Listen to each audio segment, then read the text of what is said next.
wouldn't go out like that, not in front of these brothers. I took a deep breath to calm myself down. I looked over at Che. He was looking at the door too. All right then, this was it. I would go out like a revolutionary, surrounded by chicken bones, a wounded TV, and a possessed poster of Che. I gripped the M16 tighter and waited for a battering ram or a tank to blow the door off the hinges. There were footsteps, keys jingling. As someone entered the next apartment, time passed, 3 minutes, 10 minutes. Finally, Yewa turned from the window. They split, he said. I guess they were messing with someone in another building.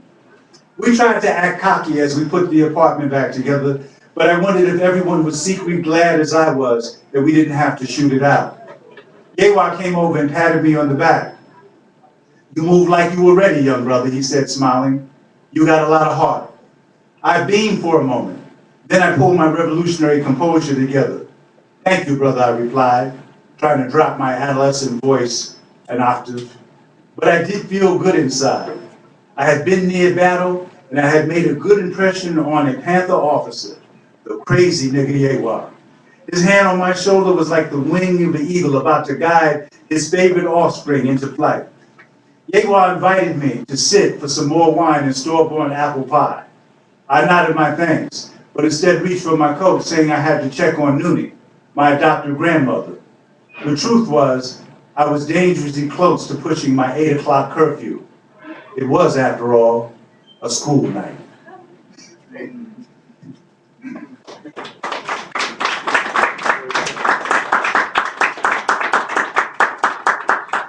Thank you. So the voice of the book is not the voice of Jamal Joseph, who's in his 50s, who's a professor, who's an activist, who's a father, who's mentored hundreds of young people, kind of looking back with this analysis of what was going on. The voice of the book is a 15-year-old man-child looking for the path, the road to manhood. It's the voice of a kid who never knew his father, who later came to find out I was conceived in Cuba, but born in New York. When my maternal grandparents found out my mom and dad had met when they were both in graduate school, in fact, pre-med school in Cuba. And when mom came back home to Santa Clara and said she was pregnant, but she's not sure about the guy, he's dating another girl, he may have another girl pregnant, and they found out who he was and the fact that he was a member of the Communist Party and consorting with, Fidel and Raul Castro, they put her on the first thing smoking to New York City. And when she got here, she had been, as I said, she grew up, my grandfather was an engineer, he was originally from Dominica. She grew up, fairly privileged, grew up speaking Spanish, of course, but French, was a debutante, and was, on her way to become a doctor. But in New York City, living with her aunt, she was a black woman who couldn't speak English and very unhappy with her aunt, and wound up placing me in the care of my adoptive grandparents, who were amazing people whose older siblings and parents had been slaves, who came up to New York and came up to Harlem and got involved in Garvey's Back to Africa movement. My adoptive grandmother was a very religious woman and was a mother of the church, and the black church at that time, even in New York City, we think about it in the South, was this place where community happened, where the civil rights movement happened. So I grew up hearing these stories about slavery and about the Ku Klux Klan and about lynching and about Garvey, and all of these stories from my adopted grandfather, who talked about black history in a very rich and vibrant way. Well, let me give you an example. It's not like he sat with a book and cracked it for me, right? We'd be watching television, black and white TV, and a Tarzan movie would come on.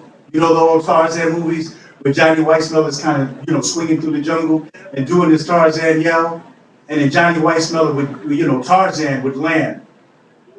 And whatever was going on, the bad guys would be standing over there with their guns, and Tarzan would speak the Tarzan talk, and the elephants would come, and the lions would come, and everybody would obey Tarzan, and the Africans would be standing over in the corner looking crazy and scared. And Grandpa Baltimore would be sitting there looking at TV, and he would nod his head, and he would go like, now what the F is that?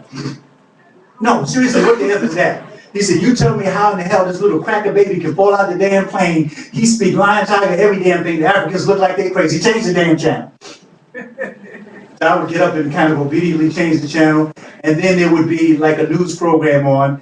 And a young journalist, I remember Harry Reasoner, the great Harry Reasoner, the first time I saw him, he was on giving some type of editorial. I think it was about man going to the moon. You know, this is, what was happening with the space talk.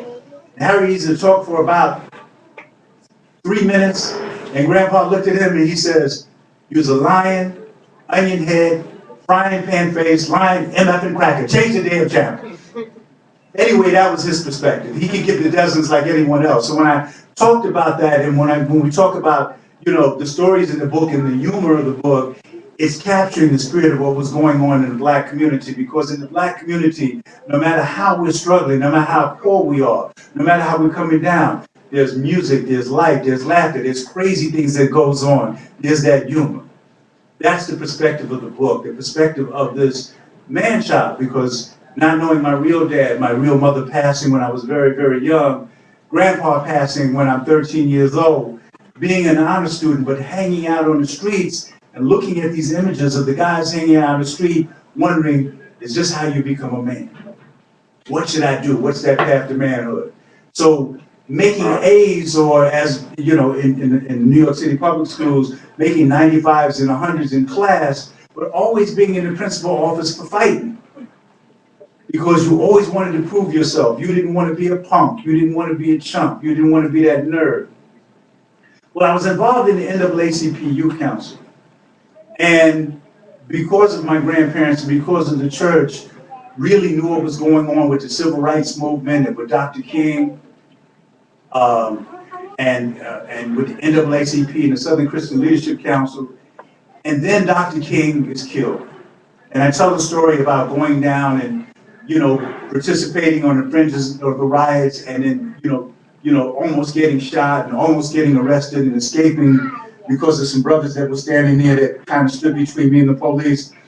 And I remember deciding and feeling at that moment, and the way a lot of that generation felt at that moment, that the civil rights movement was dead. That if they had killed the Prince of Peace, this man who stood for love, that it was really time to go to war. And I remember coming to school the next morning and being in the lunchroom and being at the table with the guys that I ate lunch with, and I was a school monitor, so there was a group of guys that I always ate lunch with, and I remember announcing to them that I was going to be a black militant. I said, "Yo, they killed Dr. King. Whitey is wrong, and I'm going to be a black militant." And one of my good friends was a white kid, a Jewish kid named Paul. And he looked at me, he said, "Eddie," I didn't have the name Jamal yet. He was like, "I don't know if you can announce that you're going to be a black militant like it's a career choice." Like you're going to be a doctor or a lawyer. I was like, "No, Paul, you watch. I'm going to be a black militant, you watch." So as much to prove to Paul,